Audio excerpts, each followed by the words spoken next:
உடைச்சி உடைச்சி எங்கிருந்து வந்ததோ அங்கே அனுப்புகிறார்கள். ஹல்லேலூயா, ஹல்லேலூயா. சூரியனை உடைச்சி திருப்பி போ, சூரியனை உடைச்சி திருப்பி போ, சூரியனை உடைச்சி திருப்பி போ. வந்த இடம் திருப்பி அங்கேருந்து வரவே வராது. ஏன்னா இங்கே ரொம்ப மோசமான இடம். இவங்க உடைக்கிறாங்க, உடைச்சி நம்ம மேலேயே அனுப்புகிறாங்க. ஹல்லேலூயா. நாங்கள் மற்றவங்க மேலே அனுப்புகிறவங்க இல்லை. ஆனால் உன்னை தொடுகிறவன் என் கண்ணன் மணியை தொடுகிறான். உனக்கு விரோதமாக நிற்பவன் எனக்கு விரோதமாக நிற்கிறான்.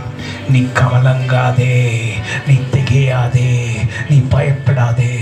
உன்னை பேர் சொல்லி அழைத்த உன் தேவனாகிய கர்த்தர் உன் தாயின் கருவிலே நீ உருவாகும் முன்னே உனக்கு ஒரு பெயரை வைத்து பெயரை சூட்டி உன்னை அழைத்து நீ என்னுடையவன் என்னுடையவள், எனக்காக பிறக்கிறாய், எனக்காக நிற்பாய், எனக்காக ஓடுவாய், நீ வேலை செய்கிற இடமும் எனக்காக எல்லாம் செய்வாய்.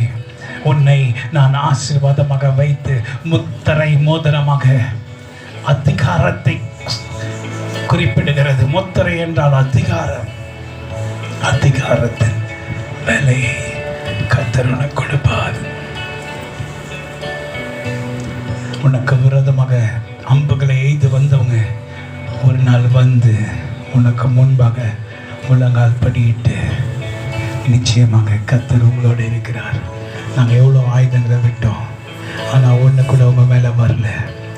என்னன்னு தெரியல. நீங்கள் யார்? நீங்கள் விசேஷித்தவங்களா? கர்த்தர் எப்படி இவ்வளோ ஆக உங்களை பாதுகாக்கிறார் என்று மண்டிட்டு உங்களோட ஒப்புரவாகி எங்களை விட்டுடுங்க, நாங்கள் உங்களை ஒன்றுமே பண்ண மாட்டோன்னு சொல்லுவாங்க. ஆனால் நீங்கள் அவங்கள ஒன்றுமே பண்ண மாட்டீங்க, பண்ணுவோன்னு நினைக்கவும் மாட்டீங்க. ஆனால் அவங்கள பார்த்தாவே அவங்களுக்கு ஒரு பயம் வந்துடும். ஏன்னா கர்த்தர் உங்களோட இருக்கிறார். ஹல்லேலூயா. உங்களை நேசிக்கிற தேவனாகிய கர்த்தர் உங்களோட இருக்கிறார். உங்களை பார்க்கும்போது அவங்க கண்கள் கீழே இறங்கும், தானாக இறங்கும். ஏன்னா பயம், அந்த பயத்தை உண்டு பண்ணினவர் தேவனாகிய கர்த்தர். அந்த பயத்தை உண்டு பண்ணினவர் தேவனாகிய கர்த்தர். என் மகனை என் மகளை அப்படியாக பார்க்காத நீ சொன்னா பயப்படுவாங்க. உன்னை பார்க்கறதுக்கு ஆண்டவரே எப்பத்தான் ஜனங்களின் கண்களை திறந்துடலாம். உங்களுடைய ஆசீர்வாதத்தை அவங்க பார்க்கட்டும், உங்களுடைய ரட்சிப்பை அவங்க பார்க்கட்டும், உங்களுடைய கிருபையின் தயவை அவர்கள் பார்க்கட்டும். இன்னைக்கு வரைக்கும் நிர்மலமாக இருப்பது கர்த்தருடைய சுத்த கிருபையை. இந்த வலது தோளில் நல்லா பாருங்க, இந்த வலது தோளில் யாருக்கோ ஒரு கரண்ட் ஷாக்கை போல வருகிறதை நான் உணர்கிறேன்.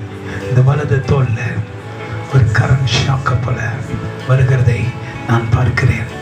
கர்த்தர் உன்னை விடுவிக்கிறார், கர்த்தர் உன்னை சுகப்படுத்துகிறார், கர்த்தர் உன்னை சுகப்படுத்துகிறார், கர்த்தர் உன்னை சுகப்படுத்துகிறார். குமாரன் உன்னை சுகப்படுத்துகிறார். குமாரனாகிய இயேசு கிறிஸ்து உன்னை சுகப்படுத்துகிறார். வெண்கல கதவுகளை உடைத்து இருப்பு தாழ்பால்களை முறித்து அந்தகாரத்தில் இருக்க பொக்கிஷங்களையும் ஒளிபீடத்தில் இருக்கிற புதையல்களையும் நான் உனக்கு கொடுப்பேன். நீ இன்னைக்கு வரைக்கும் எனக்காக சேவை செய்யும்படி நீ முன்னேற வரல. ஆனால் கர்த்தர் சொல்லுகிறார், நீ எனக்காக சேவை செய்வாய். நீ இருக்கிற இடம் வேறு இடமாயிருந்தாலும், நீ நினைக்கிற நினைப்பு வேற காரியமாயிருந்தாலும், உன்னை நான் எனக்கென்று தெரிந்து கொண்டேன். இருப்பத்தால் பல்களை முறித்து அந்தகாரத்தில் இருக்க பொக்கிஷங்களையும் ஒளிபீடத்தில் இருக்க புதையல்களையும் நான் உனக்கு கொடுப்பேன்.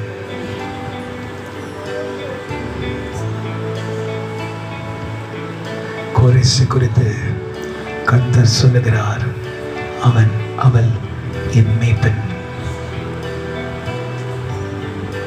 நீ அறியாத ஜாதிகளிடத்தில் உன்னை அனுப்புவேன். நான் இந்த கடைசி நாட்களின் ஊழியத்தின் வல்லமைக்காக உன்னை தெரிந்து கொள்ளுகிறேன். மற்றவர்களால் இகழப்பட்டு துக்கப்பட்டு வெளியிலே சிரித்து கொண்டு உள்ளத்திலே அழுது கொண்டிருக்கிற உன்னை பார்த்து கர்த்தர் சொல்லுகிறார், கோரேசே, மகளே மகளே, உன்னை நான் தெரிந்து கொண்டேன். நீ எனக்காக ஊழியம் செய்வாய். உன் யோசனைகள் அநேகம் இருந்தாலும் அது நிலைக்காது. நான் சொல்லுகிறது மாத்திரம்தான் உனக்கு நடக்கும்.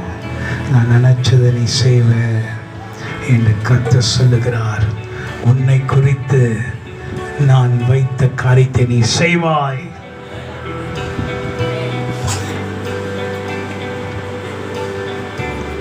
நீ சொல்லுவாய், போல உத்தமன் என்று எண்ணி என்னை கர்த்தர் அழைத்தார். நான் உத்தமன் இல்லை, உத்தமி இல்லை. ஆண்டவருக்கு உன்னை தெரியும். உனக்குள்ள இருக்கிற ஒரு பாரத்தையும் கர்த்தர் அறிந்திருக்கிறார். யாரும் பார்க்காத ஒரு பாரம் உனக்குள் வைக்கப்பட்டிருக்கிறது. அந்த பாரத்தோடு நீ எழும்பும்போது சத்துருக்கள் சிதறடிக்கப்பட்டு முறிந்து விழுவார்கள். உன் கண்கள் இருக்கிற ஒளியை பார்த்து ஜாதிகள் நடுங்கும், ஜனங்கள் நடுங்குவார்கள். எங்கிருந்து வந்தாய் என்று சொல்லுவார்கள்.